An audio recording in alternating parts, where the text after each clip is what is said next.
मित्रो, उद्याचा काही भरोसा नाही. सगळ्यांना माहिती आहे. उद्याचा काही भरोसा नाही म्हणजे आपला काही भरोसा नाही. मग आपल्या पश्चात जग कसं चालणार अशी काळजी प्रत्येकाला असणारच. होय. म्हणूनच अशी काळजी असणाऱ्या प्रत्येकासाठी आजचा भाग आहे. त्यांनी काय करायला हवं, तर त्यांनी विल करायला हवं, इच्छापत्र करायला हवं. आता तुम्ही म्हणाल हा इतका गहन विषय आहे, तुम्ही ते स्टोरीटेल कट्ट्यावर का आणताय? तर ही प्रत्येकाची गरज आहे. विल सुद्धा लेखन असतं एक प्रकारे. आणि मग ते कसं असायला हवं, त्यात कोण यायला हवं, प्रत्येकाच्या आयुष्याशी निगडीत हा भाग आहे. आणि म्हणूनच स्टोरीटेल कट्ट्यावर आज तो आपण आणतोय. नमस्कार, मी संतोष देशपांडे. आपण ऐकत आहात स्टोरीटेल कट्टा. आज याच विषयावरती बोलतो करतो आहे पुण्यातील प्रसिद्ध विधिज्ञ ॲडव्होकेट नारायण कुलकर्णी यांना. सर नमस्कार. नमस्कार सर. स्टोरीटेल कट्ट्यावर तुमचं खूप खूप स्वागत. धन्यवाद. सो विल या शब्दाचे दोन अर्थ आहेत. एक म्हणजे इच्छाशक्ती आणि दुसरं इच्छापत्र. बरोबर. तुम्हाला कुठला आवडतो? मला इच्छापत्र आवडेल. सरांची बेंबळेकर लॉ फर्म म्हणून आहे आणि अनेक प्रकरणं ते हाताळतात, अनेकांना मार्गदर्शन करतात आणि लोकांना जास्तीत जास्त फायदा होईल अशी कायदेशीर माहिती ते विविध माध्यमातून देत असतात. आणि आज पहिल्यांदाच ते आपल्या स्टोरीटेल कट्ट्यावर आलेले आहेत. सर स्वागत. Thank you sir. नमस्कार. खरं तर आमचं स्टोरी टेलिंगचा प्लॅटफॉर्म आहे. तिथून आपण अनेक विषय हाताळतो. मात्र आज आपण विल म्हणजे इच्छापत्र असं मी त्याला म्हणतो, हाच विषय आपण घ्यायचं ठरवलंय. त्याच्या मागची थोडी भूमिका आपण सांगूया. येस. मी सर्वप्रथम संतोष देशपांडे सर यांचे धन्यवाद मानतो की खरंच ते सामाजिक उन्नतीसाठीच काम करतायत आणि त्यातलाच हा प्रकार आहे की लोक कष्टाने काबाड कष्ट करून खूप मेहनत करून प्रॉपर्टी मिळवतात आणि या प्रॉपर्टीचं पुन्हा तिची जी वाटचाल आहे ती कशी सुसह्य व्हावी, ती आपल्या इच्छेप्रमाणे व्हावी, याकरता काय करता येईल, तर याकरता कायद्यातील काय प्रोव्हिजन्स आहेत याबद्दल आज आपण बोलतोय. तर मी खरंच सर तुमचे धन्यवाद मानतो की लोक कष्ट करून ह्या प्रॉपर्टीज मिळवतात. आपण ज्याला म्हणतो की मी सकाळपासून संध्याकाळपर्यंत राबतो, या गोष्टींचा संचय करतो, पैसे साठवतो आणि साठवलेल्या पैशातून प्रॉपर्टी उभी करतो. तर मुळामध्ये विल, ज्याला मराठीत इच्छापत्र म्हणतात आणि इन प्रॅक्टिस आपण ज्याला मृत्यूपत्र म्हणतो, तर हे इच्छापत्र तयार करण्याचा पर्पज आपला मानस काय असतो की आपली असलेली प्रॉपर्टी इच्छित माणसाला ती मिळावी. मला मी ज्या कष्टाने उभा केलेले असतं, जे मी घर घेतलंय, जी मी लँड घेतली आहे, ती मला ज्याला इच्छा आहे त्याला ती द्यायची आहे. आता उदाहरणार्थ असं होतं की बऱ्याच फॅमिलीजमध्ये एखादं उदाहरण आपण घेऊ की गॅरेज आहे. एक शहरामधलं मोठं गॅरेज आहे आणि ते गॅरेज, माझी इच्छा अशी असते की ते मी कष्टानं उभा केलंय. ते करत असताना मी अगदी लोकांकडे घरी जाऊन सर्व्हिस दिली आहे, ज्यामुळे त्या घरची दुसरी तिसरी पिढी माझ्याकडे आली आहे. तर हा माझ्या व्यवसायातला एक अचिव्हमेंटचा क्षण असतो. आणि माझी आज 2 मुलं आहेत. ते एक डॉक्टर आहे, एक इंजिनियर आहे आणि माझ्या गॅरेजकडे कोणी येणार नाहीये. माझा अर्धा जीव त्या गॅरेजमध्ये, कारण माझ्या व्यवसायाची, माझ्या वयाची गेली 40 वर्ष मी त्यात ओतली आहेत आणि ते आज इतक्या छान प्रकारे उभं आहे की ज्याला पुण्यामध्ये, मुंबईमध्ये, महाराष्ट्रामध्ये एक नाव आहे. इव्हन काय त्या नावाने एखादा चौक ओळखला जातो, इथपर्यंत ती ओळख गेली आहे. आणि मला आज, मी 80व्या वर्षीत आहे, आज मी गॅरेज चालवतोय कुणाकडून, दुसऱ्याकडून तरी. आणि आज अशी स्थिती आहे की एक तर ते मला विकावं लागणार आहे किंवा ते बंद करावं लागणार आहे. बरोबर. या दोन्ही गोष्टी मला कुठेतरी मला टोचणी लावणार आहेत की ज्याच्यामुळे माझं मरण सुद्धा सुसह्य नाहीये, कारण माझा जीव त्यात अडकलेला आहे. अशा वेळेला मला माझ्या मुलांना हे विचारावं लागतं की मुलांनो, माझी इच्छा आहे की ते गॅरेज चालतं राहावं. आता तिथे गॅरेज आहे म्हणजे काय, ती जागा आहे. असंही होतं की घरातल्या लोकांचं त्या गॅरेजच्या जागेवरती लक्ष असतं की वडील गेले की ते गॅरेज बंद करू आणि आपण तिथे एक मस्त मल्टी स्टोरीड बिल्डिंग उभा करू आणि त्यात आपले पैसे मिळवू. हे practically, yes, it is fact, हे समाजात आहे, असू शकतं, असणंही स्वाभाविक आहे. मग या दोन्हींचे कशी तुम्ही सांगड घालाल, हे सांगड घालण्याचं जे डॉक्युमेंट आहे त्यालाच आपण विल म्हणतो. आणि मग या विल मधून आम्ही व्यवसायातून बऱ्याचदा असे अनुभव घेतलेत की आता या केसमध्ये काय करायचं. लोक येतात, चर्चेला येतात, त्यांची इच्छा असते की हो, मला मुलाला द्यायचं आहे, नाही असं नाही, नाही द्यायचं नाही असं नाही, पण माझी इच्छा आहे की ते चालतं राहिलं पाहिजे. आता ते चालतं राहिलं पाहिजे, मग काय करता येईल. तर इथे आपल्याला विलचं महत्त्व कळतं. अनेक ठिकाणी असे अनुभव आलेत की मुली किंवा मुलगा, मी लग्न नाही करणार म्हणतो. साहजिक आहे, आई असो वडील असो, वाटतं की आपल्या मुलाने आपल्या देखत लग्न करावं म्हणजे त्याचा संसार मार्गी लागतो, आपल्या काळजी मिळते. मग असे पण उदाहरण आले की ज्या वेळेला वडील त्या विलमध्येच लिहून ठेवतात की माझ्या मुलाने इथून पुढे मी गेल्यानंतर 1 वर्षाच्या आत लग्न केलं तर त्याला अमुक प्रॉपर्टी द्यावी. हे जेव्हा त्याला आधीच कळतं त्यावेळेला तो विल एक्झिक्यूट केल्यानंतर ताबडतोब लग्न केलेत, अशी पण उदाहरणं पाहिलेली आहेत. हम्म. तर साधारणतः आपल्या इच्छा ह्या काही लादण्याच्या नाहीत. इच्छा ह्या लादण्याच्या नाहीयेत, पण व्यवहारामध्ये ह्या इच्छा सत्य स्वरूपात उतरवण्याचं एक माध्यम सुद्धा आहे, ते म्हणजे विल आहे. बरोबर. आता हे विल करणं गरजेचंच आहे का हो? म्हणजे कायदेशीर दृष्ट्या हे गरजेचंच आहे का? कायदेशीर दृष्ट्या केलेलं नाही तरी चालतं, पण तुमचं विल असायला हवं? येस, चांगला प्रश्न आहे. कायदा कुठेही सांगत नाही की तुम्ही विल करा. कायदा हे कसलंही बंधन देत नाही की तुम्ही विल करा. मुळामध्ये विलची जे ॲप्लिकेबिलिटी आहे ती फक्त आपण स्वकष्टार्जित मिळगत आहे तिथेच आहे. आपल्याला जे अँसेस्ट्रल प्रॉपर्टी आहेत, वारसानं मिळालेल्या आहेत, त्याच्यामध्ये तुम्ही विल केलं काय किंवा केलं नाही काय, त्या प्रॉपर्टी ह्या वारसा कायद्यानेच पुढे जातात, पुढच्या पिढीकडे पास ऑन होतात. पण ज्या प्रॉपर्टीज आपण स्वकष्टार्जित आहेत तिथं आपल्याला 100% अधिकार आहे की आपण विल करावं. आता हे विल का करावं आणि विल का करू नये, म्हणजे त्याचा परिणाम काय होता केलं तर, आणि नाही केलं तर काय होतं. आता म्हटल्याप्रमाणे की तुमची स्वकष्टार्जित मिळकत आहे, ती मिळकत तुमच्या मनाप्रमाणे तुम्हाला कोणाला द्यायची आहे, ती तिकडे जर गेली तर तुमची स्वतःचंही सॅटिस्फॅक्शन आहे. सोबत ते विल जरी बंधनकारक नसलं तर मग ते वारसा कायद्याप्रमाणे जातं. उदाहरणार्थ एखाद्या घरामध्ये चौघांचं कुटुंब आहे, नवरा बायको आहेत, त्यांची आई असावी आणि एक मुलगा असेल. तर या केसमध्ये जर नवऱ्याच्या माघारी विल नसेल तर त्या प्रॉपर्टीचं इतर तिघांमध्ये ते डिस्ट्रीब्युशन होतं, ज्याला आपण पार्टिशन म्हणतो. तर ते वाटप होतं. मग वाटपापेक्षा जर त्यांची इच्छा असेल की ते त्यांच्या पत्नीला मिळावं तर ते केवळ पत्नीला जातं.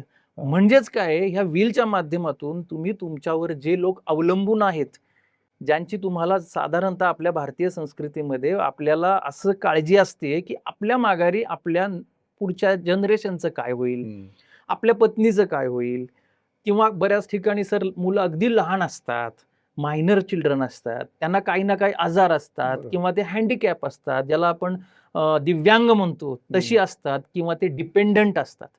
अशांना, अशा घरच्या लोकांना काळजी असते, माझ्याकडे जे काही आहे ते त्याला उपयोगात कसं येईल, त्याच्या भविष्याकरता ते कसं राहील, याच्याकरता ते विल जर आपण करून ठेवलेलं असेल तर तो त्यांना फायदा होतो, त्यांना इनसिक्युरिटी राहत नाही. बरोबर.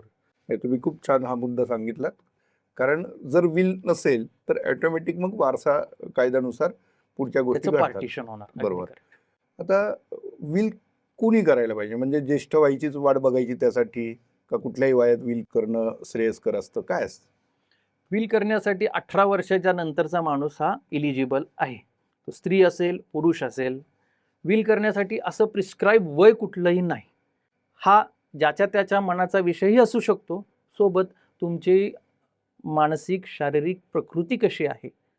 काही लोकांना अगदी अर्ली एजमध्ये काही आजार जडलेले असतात, काही लोकांचे दुर्धर आजार असतात, किंवा आपल्या वयाच्या हिशोबाप्रमाणे 41, 55, 60 हा वैयक्तिक विषय आहे की मी किती सशक्त आणि सक्षम आहे. कारण विल करण्याची जी मूळ अट आहे की ते माझी ज्याला आपण रिझनिंग कपॅसिटी म्हणतो ती स्ट्रॉंग असली पाहिजे, किंवा मला एक मी काय करतोय, काय बोलतोय हे मला कळतंय ना, हे नीट तपासतोय ना, हे लिहिलेलं मला मान्य आहे का, मी जी सही करतोय ते मीच वाचलंय का, हे असण्याची सक्षमता ज्याला आपण म्हणतो, शारीरिक आणि मानसिक, ह्या दोन्ही गोष्टी जेव्हा असतात तर असे कुठलीही व्यक्ती विल करू शकते. पण तुम्ही काय रिकमेंड करता? कोणी तुम्हाला विचारायला आलं की साधारण कुठल्या टप्प्यात करायला हवं योग्य असेल? कारण अनेकदा काय असतं की लोकांचा ना स्वभाव चंचल असतो.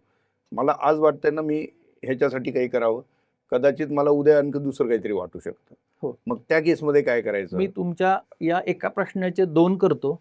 मुळामध्ये तुम्ही म्हणताय की कुठलं वय असावं, हा एक प्रश्न, आणि दुसराच आहे की जर माझं त्याचं मन चंचल असेल की आज वाटलं असं केलं, उद्या वाटलं ते बदलवलं, तर असं पण करता येऊ शकतं का? तर याच्यात पहिला प्रश्न आहे की मी समजतो की आजच्या काळामध्ये जिथे हार्ट अटॅक येण्याचं जे प्रमाण वैद्यकीयदृष्ट्या जे कमी झालेलं आहे, अशा केसेसमध्ये ॲज अर्ली ॲज पॉसिबल ते करता आलं तर मी माझ्या स्वतःच्या ह्याने सांगतो की एक वय वर्ष 45 हे एक ऑप्टिमम असू शकतं की जिथे तुम्ही विल करावं, ते केलेलं फायद्याचं होईल. बरोबर. आता दुसरा जो सर आपला प्रश्न होता की ते मी आज केलं आणि मला 2 वर्षांनी 4 वर्षांनी ते बदलावं वाटलं तर ते करता येईल का? तर हो, ते करता येतं. त्या विलमध्ये एक सप्लिमेंटरी प्रकार येतो ज्याला कायद्याच्या भाषेत कोडिसिल म्हणतात. एकतर तुम्ही कोडिसील हा प्रकार करू शकता किंवा नवीनच विल करू शकता.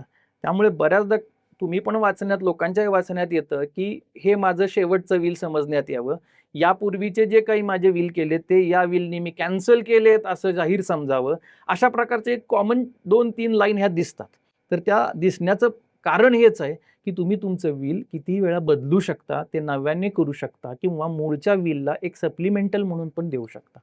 तर असं काही नाहीये की मी आज केलं. एक गैरसमज लोकांचा असतो की मी आज विल केलं आणि आता झालं, ते काही बदलता येणार नाही.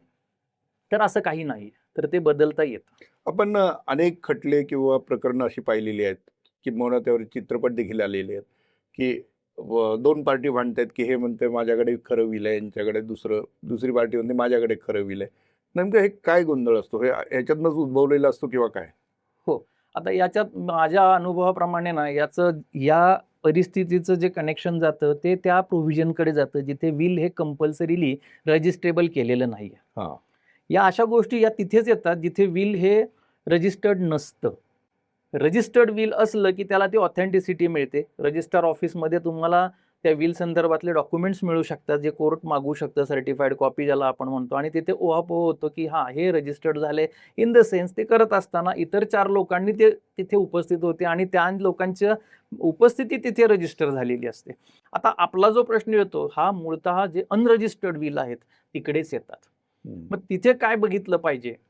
तर तिथेच कोर्ट, आपल्या कायद्याच्या भाषेमध्ये ना, कोर्ट जे आहे ते मृत व्यक्तीच्या जागी जाऊन बसतं आणि तो ते विचार करतं की हे या व्यक्तीनेच केलेलं असू शकतं का? बरं. आता यामध्ये एक 2025च्या मे महिन्यामध्ये एक सुप्रीम कोर्टचं एक सुंदर जजमेंट आलंय. एक तामिळनाडू मधल्या केसचं आहे आणि त्या केसमध्ये ते जे कोण ग्रस्त एक्सपायर झालेत त्यांच्या विल संदर्भात या गोष्टी जिल्हा न्यायालयातून हायकोर्ट, सुप्रीम कोर्ट पर्यंत गेली आणि एक विषय अगदी छोटासाच असा होता की हे विल त्यांचंच असेल का? कारण त्यातला जो कंटेंट पाहिला तर त्या कंटेंट प्रमाणे त्यांनी त्यांची सगळी प्रॉपर्टी, त्यांना अपत्य नव्हतं, तर त्या विल प्रमाणे त्यांनी त्यांची सगळी प्रॉपर्टी त्यांच्या भाच्याला दिली आहे असं त्याच्यामध्ये कंटेंट होतं आणि भाचा तो क्लेम करत होता की सगळी प्रॉपर्टी माझी आहे. आता या सिनेरिओमध्ये त्यांचं विल जे चॅलेंज केले, ते चॅलेंज केलेलं विल त्याच्या बायको, विधवा पत्नीने चॅलेंज केलं होतं. मग त्या विधवा पत्नीच्या म्हणण्याला काही दुसरा आधार नव्हता की हे विल त्यांचं नाहीये, कारण त्या संदर्भात असलेले नाव, कंटेंट हे सगळं अगदी लिखित होतं. तिथे असलेला अंगठा, सही हे सगळं तिथं होतं. म्हणजे कोणीही सामान्य माणसाने जर बघितलं तर येस, हे XYZ या व्यक्तीचंच आहे, विचारलं की तो सांगू शकतो. पण ज्या वेळेला याला कोर्टामध्ये आमच्याकडे आर्म चेअर रूल म्हणतात की हा आर्म चेअर रूल म्हणजे काय, तो कोर्टाने त्या मृत व्यक्तीच्या जागी जाऊन तो बसून विचार करायचा की बाबा हे याच्या परिस्थितीत असेल का? तर ते सुप्रीम कोर्टाचं इतकं सुंदर जजमेंट आहे.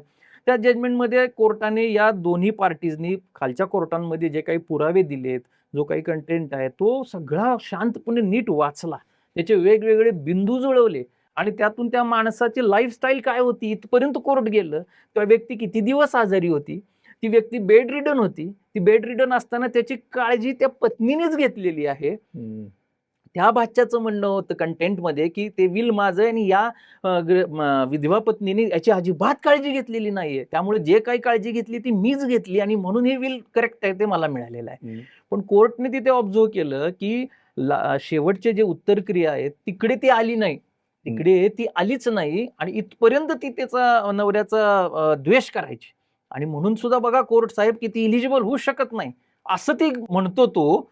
त्यावेळेस कोर्टाने हेही बघितलं की ती बेड रिडन असताना त्या व्यक्तीची जवळजवळ 3.5 वर्ष पूर्ण काळजी त्या स्त्रीनेच घेतलेली आहे. कोर्ट ऑब्झर्व करतं याच्यामध्ये की भारतीय संस्कृतीत असं होऊ शकतं का? कारण आपल्याकडे हे असं होऊ शकतं का की एखाद्या व्यक्तीची, नवरा आणि बायको हे नातं आहे, पण एखाद्या व्यक्तीची दुसरी व्यक्ती जवळजवळ 3.5 वर्ष समक्ष काळजी घेते बेड रिडनवरती आणि त्या व्यक्तीला जाणारा काहीच नाही देणार, असं होऊ शकतं का? तर असं अजिबात होणार नाही, अगदी कोणी म्हणेल. आणि म्हणून कोर्ट हे त्या आर्म चेअर रूल जो म्हणतो त्यामध्ये बसतो आणि त्याच्यावरून कायद्याचेच एक शब्द आहे की प्रिपॉन्डरन्स ऑफ प्रोबॅबिलिटी, म्हणजे मॅक्झिमम काय पॉसिबल असू शकलं असेल, हा एक त्याला आपण अँगल म्हणू की याच्यावरती ते तोलतात आणि हम्म. म्हणून तराजू आमच्या कोर्टाचा दिसतो की कोण खरा किती खोटा ह्याचा तराजू बघितला जातो. क्रिमिनलमध्ये जसं अगदी पुरावा स्ट्रॉंग लागतो तसं इकडच्या या अशा प्रॉपर्टीच्या मॅटरमध्ये प्रोबॅबिलिटी काय झाली असेल हे कोर्टने त्या जजमेंटमध्ये पण चांगल्या प्रकारे बघितली आणि मग कोर्ट कन्क्लुजन आलं की नाही हे विल खोटं आहे, हे विल चुकीच्या पद्धतीने बनवले गेले आणि त्याला त्यांनी ते डिलीट आम्ही काय म्हणतो त्याला त्यांनी डिसमिस करायला लावलं, हे विल वाईड आहे म्हणून डिक्लेअर केलं आणि त्या पत्नीला ते सगळे राईट्स मिळाले. म्हणजे एवढा छोटासाच विषय होता पण तो तामिळनाडूच्या एखाद्या खेड्यातून निघून तो सुप्रीम पर्यंत पोहोचला. म्हणून रजिस्टर्ड विल कधीही चांगलं. म्हणून रजिस्टर्ड विल करावं. त्याचा प्रॅक्टिकल इम्पॅक्ट हा इथपर्यंत जातो की आपलेच वारसदार हे आपल्याशी चांगले असतात पण आपल्या माघारी त्यांच्यामध्ये धुसफूस सुरू होते, वाद सुरू होते, कोण खरा कोण खोटा कोण किती बरोबर हे त्या लेवलला ते त्यांच्या कदाचित बरोबर असतात. कारण आज आपण ज्या प्रकारे प्रगती करतोय त्याप्रमाणे मध्ये गावी प्रॉपर्टी असते, आपण शहरात आलेलो असतो, आपली पुढची पिढी कुठेतरी फॉरेन मध्ये गेलेली असते, त्यामुळे प्रत्येकाच्या प्रायोरिटीज ह्या वेगळ्या असतात. बरोबर. मग त्यातून हे वाद सुरू होतात कारण प्रॉपर्टी तीच असते पण काळ बदललेला असतो, प्रगतीच्या दिशा बदललेल्या आहेत आणि प्रत्येकाला वाटतं की माझा त्यात शेअर आहे आणि तो मला मिळावा. कोणाला वाटतं मला तिथे जाऊन राहायचंय, कोणाला वाटतं मला ते विकायचंय. मग ह्याच्यातून हे कॉन्फ्लिक्ट होतात आणि हेच कॉन्फ्लिक्ट अवॉइड करण्याचं मार्ग म्हणजे विल. बरं. आता अनेकांचा असा समज आहे किंवा त्यांना ती समज नाहीये की आपण कुठेतरी नॉमिनी म्हणून दिलेलं असतं, बँकेत असेल किंवा आणखी कुठल्या व्यवहारामध्ये असेल. असं जर आपण नॉमिनी कुठं अपॉइंट केलेले असतील तर विल वेगळं करायची काय गरज आहे असं अनेकांना वाटतं बरं का. त्या संदर्भात खूप काय चांगला सांगाल? प्रश्न आहे. म्हणजे नॉमिनेशन हे बँकेत पण येतं आणि नॉमिनेशन हे सोसायटीजमध्ये पण येतं. ज्या कोऑपरेटिव्ह हाऊसिंग सोसायटी आहेत तिकडे पण नॉमिनेशनची प्रोव्हिजन असते आणि आता बँकांनाही बऱ्यापैकी कंपल्सरी केले की नॉमिनी घ्यायला हवेत. मग हा नॉमिनी हा आहे काय आणि मग तिथे ते उत्तर येतं की नॉमिनीचे राईट्स काय आहेत. तर आपल्या सामान्य लोकांच्या भाषेत सांगायचं तर नॉमिनी हा एक फक्त ट्रस्टी आहे, एखाद्या गोष्टीचा तो फक्त ट्रस्टी एक होल्डर आहे, त्या काळाकरता असलेला होल्डर. म्हणजे याचा प्रोव्हिजन कोऑपरेटिव्ह ऍक्ट मध्ये सुद्धा आहे की त्याला ते वोटिंग करायचा अधिकार आहे नाहीये तर त्याला प्रोव्हिजनल मेंबरशिप फक्त मिळते. तसं इकडे बँकांमध्ये जो नॉमिनी आहे ना तो नॉमिनी फक्त होल्ड करतो. आता याच्यामध्ये कायद्याने खूप मोठी एक ट्रिक करून ठेवली आहे. त्या बँका आपले पैसे घेतात, बँका ते डिपॉझिट म्हणून ठेवतात, तिकडे आपण नॉमिनी म्हणून आपल्याच कोणाला तरी अपॉइंट केलेलं असतं. ज्या वेळेला ती व्यक्ती जाते तेव्हा नॉमिनेशन ऍक्ट प्रमाणे त्या नॉमिनीने जर क्लेम केला तर बँक त्याला ते पैसे देऊन टाकते. आता त्या नॉमिनेशन ऍक्टमध्ये एक प्रोव्हिजन आहे की डिस्चार्ज टू द बँक. जर नॉमिनी अपॉइंट असेल आणि त्या नॉमिनीला जर बँकने असे पैसे दिले तर बँकेला डिस्चार्ज मिळाला, त्यांची रिस्पॉन्सिबिलिटी लायबिलिटी संपली, त्यांना कुठल्या कोर्ट कचेरीमध्ये तुम्ही अडकवू शकत नाही. पण ज्या वेळेला इकडे जर विल असेल, विल असताना आता आम्ही पाहतो नॉमिनी जे केलेलं असतं त्याचं रिलेशनशिप तो जो मृत व्यक्ती आहे त्याच्याबरोबर अधिक काळ चांगलं नसेल आणि त्यांनी विलमध्ये जर त्यांच्या दुसऱ्या कुठल्या व्यक्तीला ते प्रॉपर्टी बँकेतले पैसे जर तिथे लिहून ठेवले असतील की ते याला नाही याला द्यावेत तर तिथे कॉन्फ्लिक्ट होतात आणि असे कॉन्फ्लिक्ट पोहोचतात बँकेपर्यंत आणि यातून काय की मग अशी म्हटल्याप्रमाणे की वादविवादाला स्कोप निर्माण होतो. म्हणून माझं सजेशन असं आहे की नॉमिनी तुम्ही कोणाला केलं असेल तर प्रेफरेबली त्यालाच विलमध्ये तुम्ही इलिजिबल करा किंवा ज्याला तुम्ही विलमध्ये प्रॉपर्टी देण्याची इच्छुक असतात दिली असेल त्यालाच नॉमिनी करा. कारण जसं विल अनेकदा करता येऊ शकतं तसं नॉमिनेशन पण अनेकदा बदलता येऊ शकतं आणि मग हा कॉन्फ्लिक्ट राहत नाही. बरोबर. खूप छान तुम्ही सांगितलं. आता 2 प्रश्न. एक असं की मी निर्णय घेतला विल बनवायचं आहे मला तर तो निर्णय घेतल्यापासून ते विल हे करेपर्यंत काय प्रोसेस असते आणि विल तयार झाल्यानंतर त्याचं काय करायला हवं. आणि दुसरा प्रश्न आहे विल फक्त प्रॉपर्टीचंच करता येतं का? छान सुंदर प्रश्न आहे. मी त्याकडे येणारच होतो की विल ही इच्छा आहे, नॉट नेसेसरी की ऑलवेज ते प्रॉपर्टीशी रिलेटेड असावी. हा आपला एक प्रकारचा एक छान गोड गैरसमज आहे, समज आहे गोंडसली की विल म्हणजे प्रॉपर्टी असेल तर विल आहे का, विल आहे तर प्रॉपर्टी लिहिली असेल. तर प्रॉपर्टी या कन्सेप्टमध्ये अनेक गोष्टी पण येतात. यामध्ये तुमच्या घरातली अगदी तुमच्या लायब्ररीतली पुस्तकं, एखादी आध्यात्मिक असतील तर त्यांचे ग्रंथ पोथ्या, एखाद्याचं छान प्रकारे चष्मा हे तुमच्याशी रिलेटेड आहेत. माझ्या एका कामामध्ये एकाची स्पेनमधून आणलेली गन होती छोटी, तर ती गन अगदी एकाच्या याच्यात संग्रह, नाण्यांचा संग्रह असतो तो, किंवा अगदी एखाद्या आजोबाचं खूप वर्ष काळांपासून असलेलं बरोबर. HMTचं घड्याळ. तर तुमचे ज्याच्यात मन अडकलेले आहेत या सुद्धा गोष्टी त्यात येतात. यामध्ये तुमचे राईट्स पण असतात. बऱ्याच ठिकाणी, बऱ्याच गावांमध्ये आजही काही ठराविक दिवशी सामाजिक त्यांना अधिकार मिळालेले असतात. कुठल्या तरी सभा समारंभाचे, किंवा त्या दिवशीच्या वेशीवरती तोरण बांधण्याचे अधिकार, बैलपोळा असेल तर बैलांची मानकरी असतात. मानकरी. तर ह्या सुद्धा गोष्टी तिकडे तुम्ही विलमध्ये लिहू शकतात. पूजेचे मानकरी असतात तसे. तर या सुद्धा इच्छा तुम्ही विलमध्ये लिहू शकता. आणि मग विल तुम्ही म्हणालात की कसं करावं? माझी इच्छा आहे विल करायचं आहे. तर मगाशी म्हटल्याप्रमाणे की 18 वर्ष पूर्ण झालेला, सक्षम असलेला, मेडिकली आणि फिजिकली फिट असलेला, मोर द मेडिकली फिट असलेला हा माणूस विल करू शकतो. विल करण्यापूर्वी साधारणतः सामान्य माणसाने काय करावं, की आपला जर विचार झाला की चला आता विल करूयात आपण, तर काय करता येईल? तर तुम्ही एका साध्या पेपरवरती तुमचं नाव, पत्ता, तुमचं वय, त्याच्यानंतर तुमच्याकडे कुठल्या प्रकारच्या प्रॉपर्टी आहेत. मग याच्यामध्ये 2 प्रकार येतात. जी प्रॉपर्टी असते ज्याला आपण स्थावर मिळकत, ज्याला इमूव्हेबल प्रॉपर्टी, आणि दुसरा एक चार्ट येतो ज्याला म्हणतो आपण जंगम मालमत्ता. मग या स्थावरमध्ये शब्दच तसा आहे, शेतीवाडी येते, मोकळी जागा असते, प्लॉट्स असतात, किंवा फ्लॅट्स असतात, दुकान असू शकतं. तर जिथे कुठे तुमचे स्वतःचे स्वकष्टार्जित ह्या गोष्टी आहेत, ज्या 100% तुमच्याही आहेत, आणि ज्याच्यामध्ये तुमची कॉन्ट्रिब्युटरी हिस्सा आहे. उदाहरणार्थ तुम्ही आणि मी एखादा प्लॉट घेतलाय, तर ते सुद्धा यात येऊ शकतं. त्यात माझा असलेला हिस्सा, असं आपण त्याला विलमध्ये म्हणता येतं. पॅरलली मूव्हेबल आयटममध्ये काय येतं, तर बँकेत असलेला पैसा, लॉकर, दागिने, घरामध्ये चांदी सोन्याचे तुमची भांडी, देव, मगा म्हटलं तसं काहीतरी तुमच्या दृष्टीने एखादं मौल्यवान गोष्ट.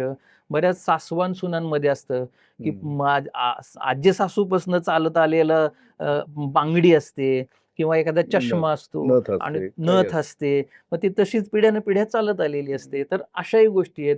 अनेक बऱ्याच घरांमध्ये आईला आपल्या मुलींना काहीतरी वस्तू द्यायची इच्छा असते, आपली आठवण म्हणून.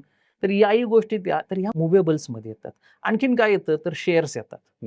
शेअर्स, डिबेंचर्स, म्युच्युअल फंड्स, म्हणजे हल्लीच्या काळामध्ये ज्या आपण इन्व्हेस्टमेंट्स वेगळ्या प्रकारच्या दिसतात बँक सोडून, तर याही त्याच्यामध्ये येतात. मग यांची सगळ्यांची जर आपण यादी केली, आता यादी करत असताना बऱ्याच लोकांचा ना गैरसमज एक आहे की मी त्याचं वजन लिहू का, मी त्याची किंमत किती आहे लिहू का, नॉट रिक्वायर्ड.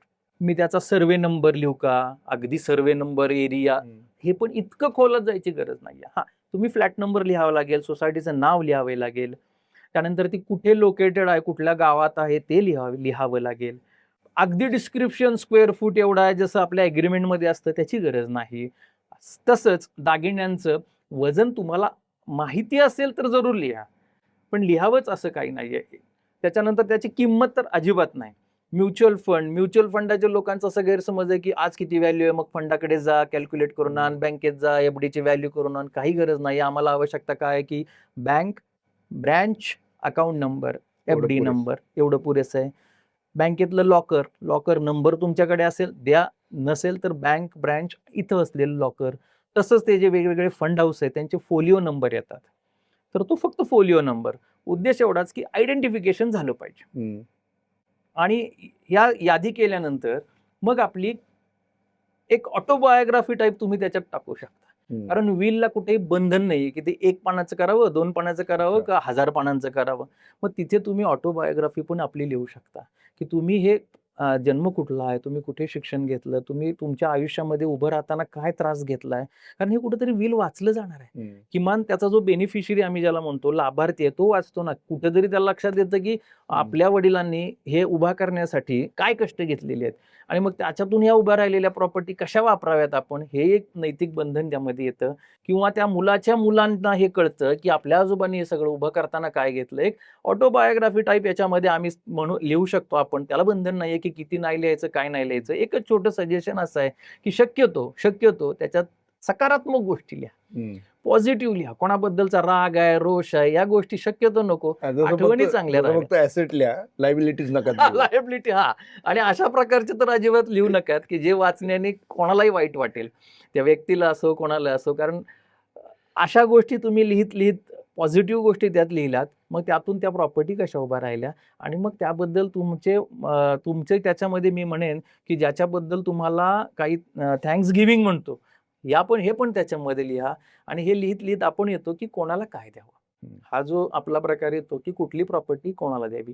मग हे करत असताना डोकं शांत ठेवून हे करावं की खरंच कोणाला ते कसं उपयोगाला येईल, तेच गोष्टी त्यांना द्याव्यात की जेणेकरून त्या 4 जणांमध्ये पुन्हा वाद नकोत आणि त्या गोष्टींचा प्रॉपर त्यांनी यूज करावा. त्याच्यात कुठली तुम्हाला अशी अट शर्त घालता येणार नाही की एक प्रॉपर्टी याला दिली तर गेली अनेक 100 वर्षे त्याने त्याच्याचकडे ठेवावी, असं करता येणार नाही. ती दिलेली जी काही प्रॉपर्टी आहे ती त्याच्या हातात गेली की तो त्याचा मालक झाला. ती वस्तू त्याला दिली की तो त्यांचा मालक झाला. त्याचं पुढं काय करायचं हे सर्वस्वी त्याच्यावरतीच अवलंबून असतं. त्यामुळे त्याच्यात अशी कुठली बंधन घालता येत नाही. कारण आमच्याकडे असे पण लोक येतात की ते म्हणतात की नाही, ते मी एका मुलाला देणार, त्याच्या हयातीनंतर त्याच्या मुलाला जाईल, त्याच्या हयातीनंतर त्याच्या मुलीला जाईल. म्हणजे असं तुम्ही हे पुढच्या पिढींचं इतकं ठरवू शकत नाही. त्याचं कारण असंच आहे की व्यावहारिक आहे की कुठल्याही वस्तूची प्रॉपर्टीची जे कमर्शियाबिलिटी असते ती तुम्ही अशी अडवू शकत नाही. तर ते फक्त एका पिढीपर्यंत जाऊ शकतं.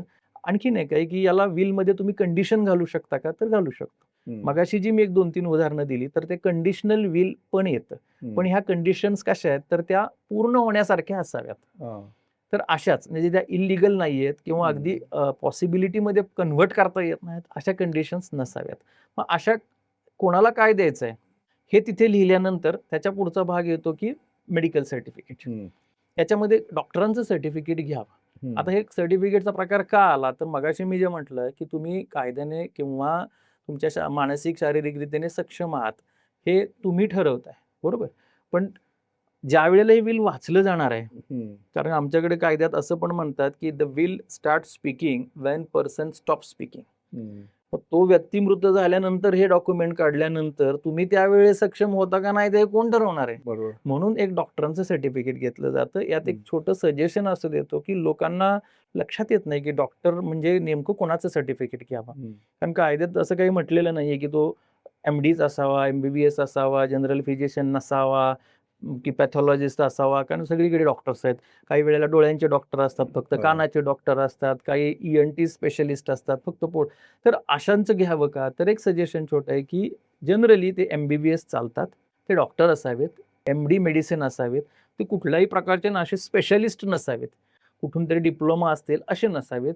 उद्देश एवढाच आहे की त्यातून पुन्हा कन्फ्युजन क्रिएट होऊ शकतं. ज्याला एखाद्याला त्याला चॅलेंज करायचं त्याला चॅलेंज करायला स्कोप मिळू शकतो. आणि म्हणून ते MBBS असलेल्या डॉक्टरांकडून किंवा त्याच्या पुढे जाऊन अगदी MD असतील त्यांच्याकडून ते सर्टिफिकेट घ्यावं. हे सर्टिफिकेट घेण्याचा 2 प्रकार आहेत. त्याचा एक तर ते सेपरेटली तुम्ही घेऊ शकता किंवा तुमच्याच विलमध्ये त्याच्याबद्दल एक पॅराग्राफ ठेवून त्याच्यावरती पण डॉक्टरांच्या सह्या घेऊ शकता. आणि त्यानंतरचा प्रकार येतो त्याचे विलचे साक्षीदार. हा खूप महत्त्वाचा मुद्दा आहे. म्हणजे जर विल रजिस्टर्ड असो तरी पण महत्त्वाचं आहे, विल रजिस्टर्ड नसो तरी पण महत्त्वाचं आहे. हे साक्षीदार किमान 2 लागतात. ॲडवाईज असं आहे की हे साक्षीदार शक्यतो जे विल करणार आहेत त्यांच्यापेक्षा वयाने कमी असावेत. कारण एक्सपायरी होण्याचे चान्सेस असतात ते लक्षात घेता. दुसरा मुद्दा, हे साक्षीदार कुठल्याही प्रकारे विलमध्ये लाभार्थी नसावेत किंवा त्या लाभार्थ्यांचे नियर रिलेटिव्ज नसावेत. मुलगी आहे, जावई घेतला तर नको. कारण हे कुठेतरी रिलेव्हन्स दिसतं की तुम्ही ते दबाव आणून करून घेतलेलं असतं. तर असे साक्षीदार असावेत. आणखीन एक प्रकार येतो की विलला एक्झिक्युटर असावा की नसावा, की हे विल एक्झिक्यूट करण्यासाठी कोणी असावा. तर जनरली हा जो एक्झिक्युटर अपॉइंटमेंट आहे हे कंपल्शन नाही. हे तुम्ही तुमच्या मनाप्रमाणे ठेवू शकता.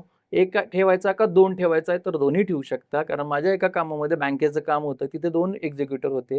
विल ज्या वेळेला एक्झिक्यूट करायची वेळ आली होती, बँकेत लॉकर होतं आणि त्यावेळेला एक्झिक्युटर कुठे आहेत बघा म्हटले, तर एक एक्झिक्युटर अमेरिकेत गेले, तिकडेच सेटल झालेत. ते म्हणले मी येणार नाही इकडे. दुसरे एक्झिक्युटर बेड रिडन होते. मग अशा केसमध्ये बँक ऐकत नव्हती की विदाऊट एक्झिक्युटर आम्ही काही करू देणार नाही. तर सोल्युशन काय काढता येईल. शेवटी त्यांना मी एक सोल्युशन असं दिलं की बाबा बँकच्याच लोकांनी एक्झिक्युटरच्या घरी जा आणि तुम्ही तो एक मेमोरंडम तयार करा की यांच्या सांगण्या बोलवण्यावर आम्ही इथं आलो आणि मग आम्ही खात्री केली. त्यांचे ते बोलू शकत होते पण ते बेड रिटर्न होते. तर असेच प्रॅक्टिकल सोल्युशन आपल्याला काढता येतात. पण एक्झिक्युटर असलेले चांगले असतात. सर्वस्वी जिथे जास्त प्रॉपर्टीज आहेत, कॉम्प्लिकेशन्स आहेत, अशा ठिकाणी एक्झिक्युटर घ्या. या एक्झिक्युटरलाही काहीतरी मोबदला त्यात लिहा, कारण तो हम्म. तुमच्यासाठी हो. भल्यासाठी तिकडे काम करणार आहे आणि तो एक्झिक्युटर मग त्या प्रॉपर्टीची तुमच्या मर्जीप्रमाणे विल्हेवाट लावतो किंवा त्याची प्रॉपर्टी प्रॉपररित्या ज्याला जे द्यायचे ती देतो, कोर्टामध्ये तो रिप्रेझेंट करतो आणि कोर्टाच्या थ्रू काही प्रॉब्लेम्स असतील आलेले तर तेही सोडून काढतो. तर अशा पद्धतीने तो एक्झिक्युटर रोल करतो. तर एक्झिक्युटरचाही रोल त्या विलमध्ये येतो आणि हे सगळं विल अशा प्रकारे कंप्लीट होतं.